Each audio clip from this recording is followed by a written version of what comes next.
I was backstage listening to that thinking, how in the world do I follow that? And I'm not even going to try. But what I will tell you is any interaction that I've had with Steve and Gina has always been the same thing. We get on the phone, we talk to one another, and Steve and Gina will say, hey, how are you doing? How are things with you and Christina? You guys, taking some time? You taking some time for yourself? I know that you work a lot of hours. They're always thinking about the well-being of others first. They're not asking for something.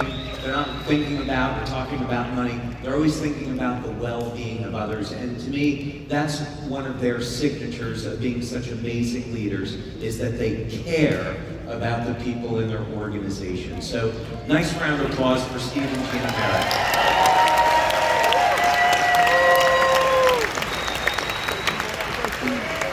And while we're at it, I want to take the opportunity to thank Meredith. It takes an incredible amount of time and energy to run a business. I know, because I've been doing it for so long.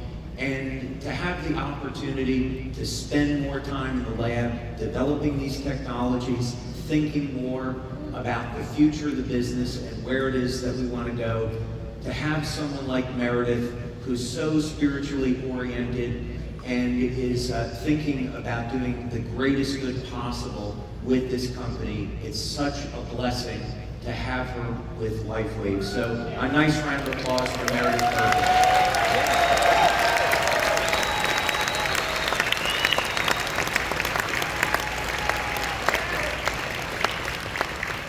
So I want to take some time to talk to you all for a moment.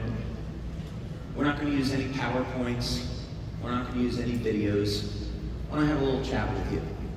And I want to talk to you about some of the things that have happened in the past in LifeWave and where we're going in the future. Because it's so important that we have a roadmap, that we have a business plan for how we're going to get from where we are today to where we're going in the future.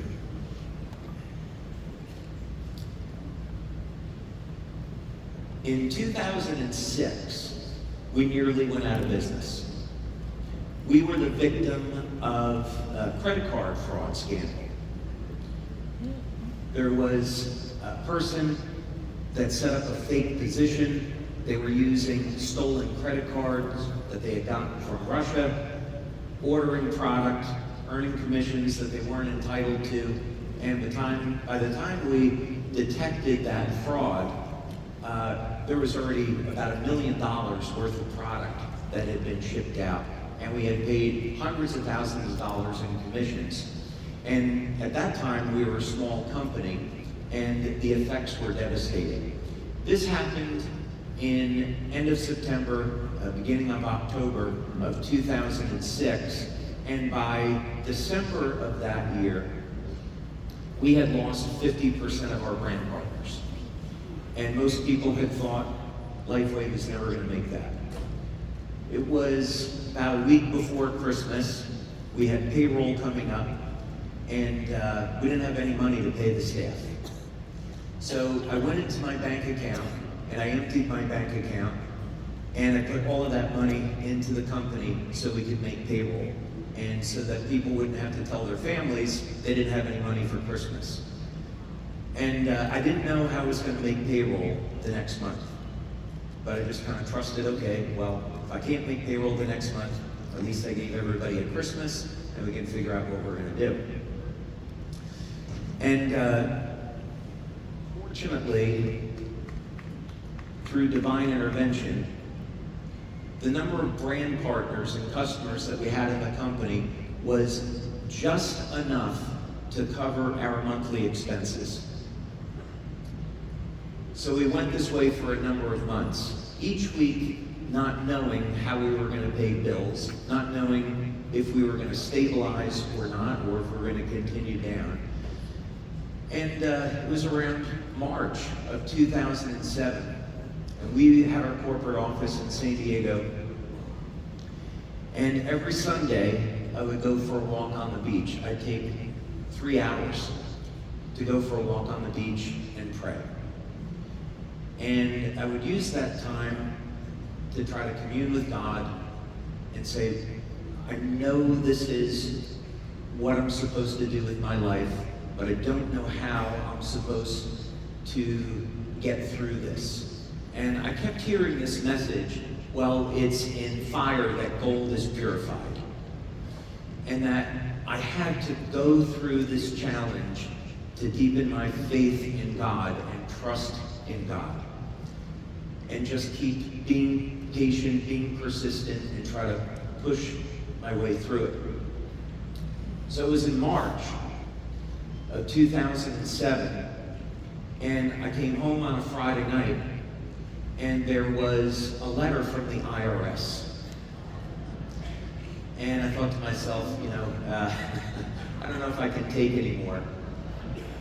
And maybe what I'll do is I'll try to have a nice weekend, and I will open this letter on Monday. And then I thought, this is kind of silly. I got to man up on this, and whatever it is, I just have to deal with it. So I opened this letter from the IRS, and inside was a check for $163,000. And as it turned out, we had overpaid on our taxes the year before, and I wasn't aware of it. And so, in this case, God decided to use the IRS, of all organizations, to save this company.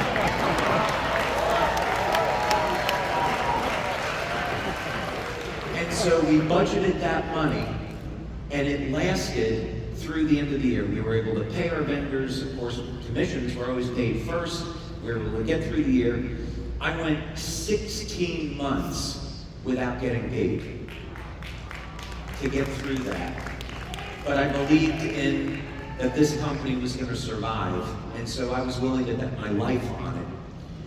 And we got to the end of 2007, turning into 2008, and we started to have leaders in Europe show up that started to build a business. And in 2008, the sales were double of 2007. 2009, the sales were double of 2008. In 2010, they were double of 2009, and we were back on our way, and we were doing really well. So the message in all of this is that you're going to face challenges in your life. You're going to face hard times. But it's those moments where you find out who you really are. Are you really committed to your vision, to your dream? Are you willing to do what it takes to succeed? And when you come out the other side, you're grateful that you went through that, because it's like, I climbed this mountain and I made it to the top. And now I have the rest of my life in front of me, and it's going to be amazing.